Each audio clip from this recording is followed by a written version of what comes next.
It was a newsworthy opening night for the NBA Tuesday as LeBron James and his son Bronny made history, becoming the first father-son duo to play on the court at the same time.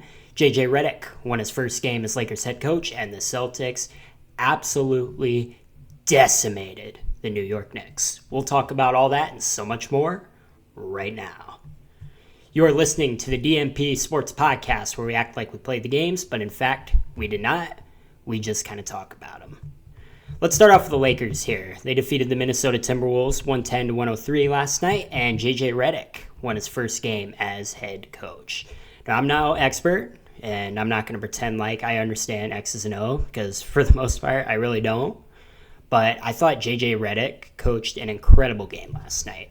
I thought the way he handled the Bronny James situation was perfect. You had the media. That's all anyone talked about all day. Everyone was anticipating it. I thought he put him in at the perfect time. Towards the end of the second quarter, Lakers had a big lead, and it ended up being a really great moment. Now, a lot of people are hating on it, right?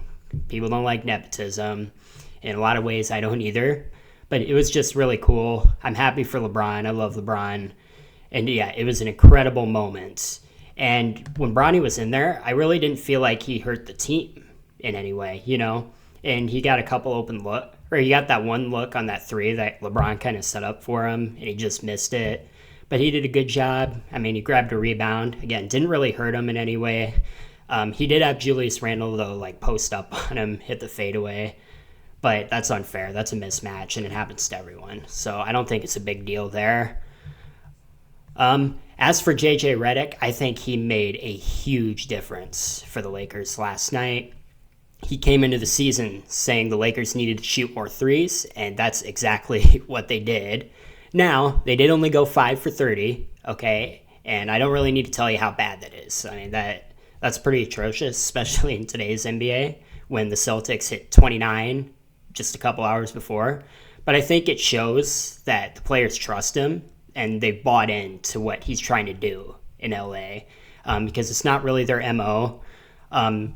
Their best three-point shooter very, very well may be Dalton Connect, okay, that rookie out of Tennessee. But yeah, just really good stuff from the Lakers here. Thought it was a well-coached game. And again, I'm no expert, okay, but I don't think Darvin Ham did a very good job. And the reason why I say that is I wasn't a huge fan of him. I was pretty indifferent with the situation when he got fired last year. But then I saw this video on Twitter last night. Here, I'm going to try and show you that here. There we go. Hopefully my screen's small enough. This was hilarious. This is a comparison here between JJ Redick last night and a clip of Darvin Ham, and I just thought it was really funny. Right? Our physicality is excellent too. When we play with pace, we can get whatever we want. All right? We are getting great shots. They will go in. They will go in. Don't settle. Go hard on them dudes. Everybody's trying to play the right way. Salute. Be aggressive. Right? Salute. I mean, what kind of coach talks like that? I mean, seriously. Oh, that's pretty funny. I mean, you could just tell he's not a good leader there. He's not a good leader of men. That's not, there's a huge difference there between that. So I think that's going to be the difference here for the Lakers this year, is that they have someone who might actually know what he's doing, who's a good leader, who can scheme up some good plays. Yeah, so I was really impressed with the Lakers last night overall, even though they didn't shoot the ball well, and they did almost blow the game to the Timberwolves. They got pretty close within that fourth quarter, but it was a really good game. Another thing I noticed is the Lakers played tremendous defense last night. The team in total had 8 blocks. Anthony Davis had 3 of them. LeBron had 2. And Jackson Hayes, Austin Reeves, and Rui Hachimura all had 1. Now, I will say, the Timberwolves started out sloppy. Feels like they either weren't hyped up for the game, or maybe they were too hyped up. I'm not really sure, but they turned the ball over 16 times compared to the Lakers only turning it over 7 times. And ultimately, that's a big discrepancy, and I think that made the difference overall in this game. The Lakers looked like the more physical teams, and what I really liked is the refs, for the most part, let them play. It's a physical game, more defensive, compared to what we usually see in the modern NBA, and I love that. And once you guys get to know me and I start doing this longer, you're going to realize I love defensive basketball. I love physical basketball. It's my favorite.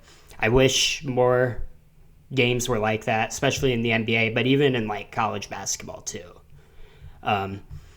And not saying that physical basketball doesn't exist. I'm an Iowa State fan. I go to Iowa State. I got those helmets there in the background. And their men's team plays physical, okay? And their defense first, and I just love that. That's kind of how I fell in love with that style. But then for the women, their game's sort of for like the purists. I mean, they're really good. They're really balanced overall, and the game's super physical. And they do it better than the men. So I'm talking WNBA, college, whatever. They do a really good job with that.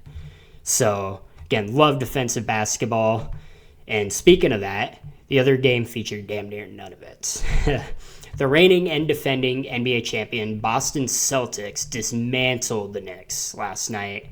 And I think they beat them so bad the federal government needs to do an investigation, as this game should be considered cruel and unusual punishment for those poor Knicks fans who had to sit down and watch this game. And, listen, I think the biggest story of this game is not the fact that the Celtics hit 29 threes or that Jason Tatum looked like a man possessed after being DMP'd during the Olympics. No, none of that. None of that. The biggest story for me is Mikal Bridges' jump shot. What did he do in the offseason? Like, why did he change it? I remember seeing clips of it before, and I kind of forgot about it. I wasn't really paying attention. And then a couple hours before the game starts, I see a video of him warming up, and this dude is shooting. He's shooting like overhand. It's like a soccer goalie, like putting the ball back in play. It was so bad, and the shot looked so flat. I mean, seriously, in that first half, like his shots weren't even close. They had no arc. I mean, nothing. Here, I think I have the video pulled up. Okay, this is by Jared, I don't know if it's Weiss or Weiss, but he's an NBA writer for The Athletic. And he got this video of Mikal Bridges. I'll have to minimize my screen again here. This is so bad. Look at this. Look at this.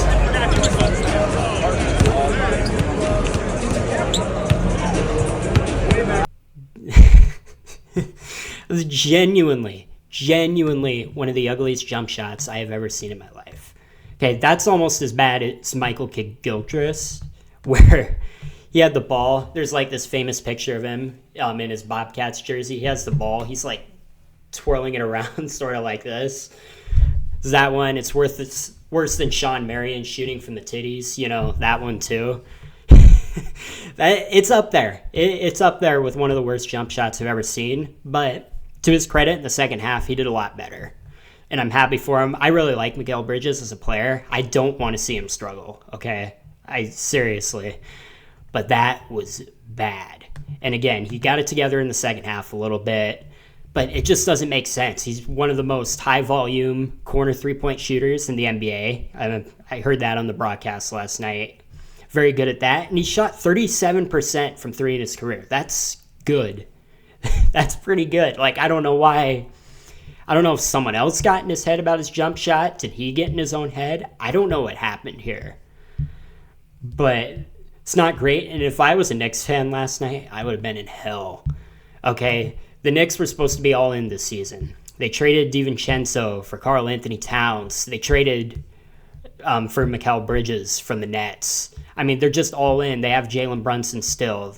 They have Deuce McBride off the bench, and it seems like he's taken a huge leap this year. He looked fantastic last night.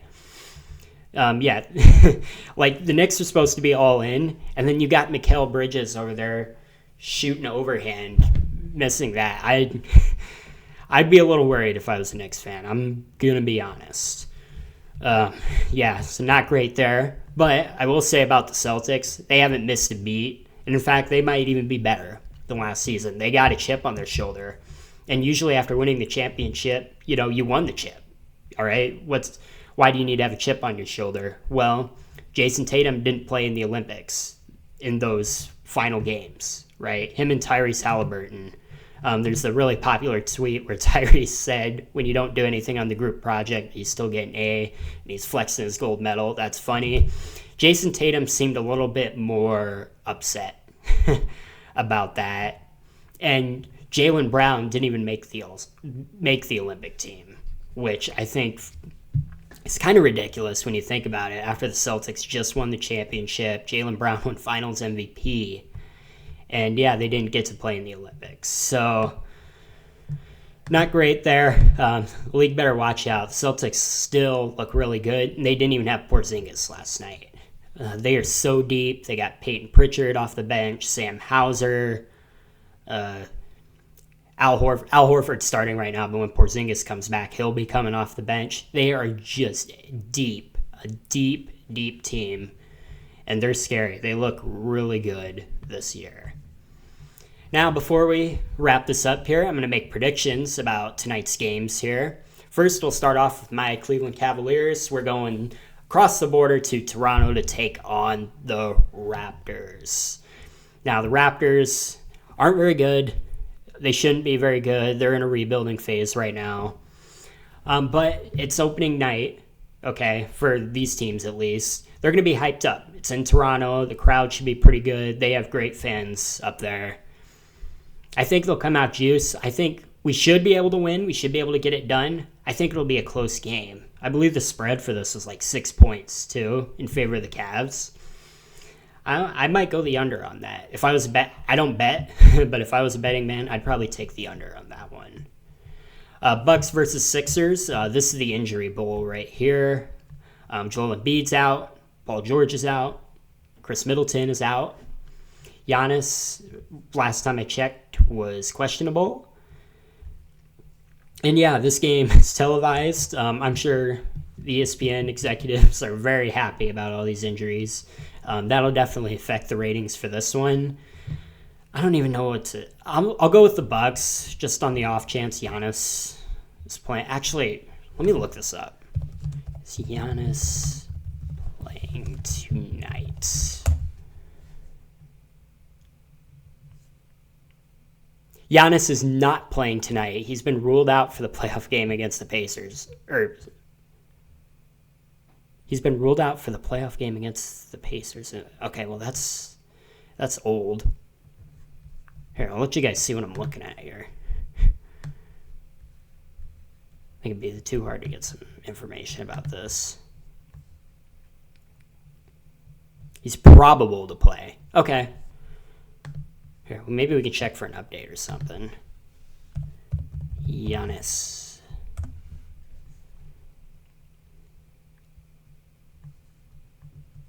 Giannis and Damian Lillard played basketball today. Okay, looks like he's going to play tonight. That's good to hear. I'm definitely picking the Bucks then. Tyrese Maxey might go for a big game. Seems like one of his 40-point games that he gets pretty regularly, but I'm going to pick the Bucks for this one. They still have their guys here. And then this one I'm really looking forward to. It'll be the Suns at the Clippers, and the Clippers' brand new arena. And I don't know if you guys have seen pictures of it, but it is nice, like insanely nice. Let's see if I can get a picture pulled of this too. Here, I'll just let you look at my Twitter feed.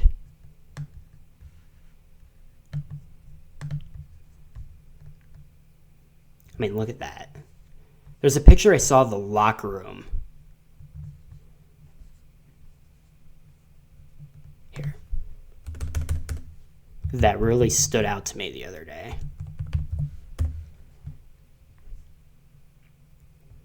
Oh my God, yeah. Look at this. And Steve was talking to a couple of our players that like to travel with a lot of sneakers, and he asked them how many sneakers usually carry, and the answer was 24. So that's a beautiful arena. The Clippers, maybe they finally moved out of the Lakers' shadow. They're not playing in the Staples Center anymore. I'll never call it Crypto.com Arena, by the way. It's always the Staples Center. But yeah, pretty impressive there. Kawhi's out for the Clippers, though. That kind of makes it tough to predict. I'm going to say the Suns. I'll say the Suns get it done. Maybe with another year, that core of Durant, Beal, and Booker, maybe they'll get it together. I wouldn't count on it, but I think they'll do enough to win this one. Kevin Durant's coming off a great Olympic series as well. So he might be fired up again, and he won't be cold. He's been playing basketball all summer. So that'll be interesting there. And I think we're going to wrap this up. Thank you for watching. This has been an interesting experiment here. Hopefully I keep this going. We'll kind of just see. I'm thinking about doing other content as well. We do like quizzes, ranking videos, stuff like that. So again, really appreciate you guys watching. Thank you very much. And I will see you next time here on DMP Sports.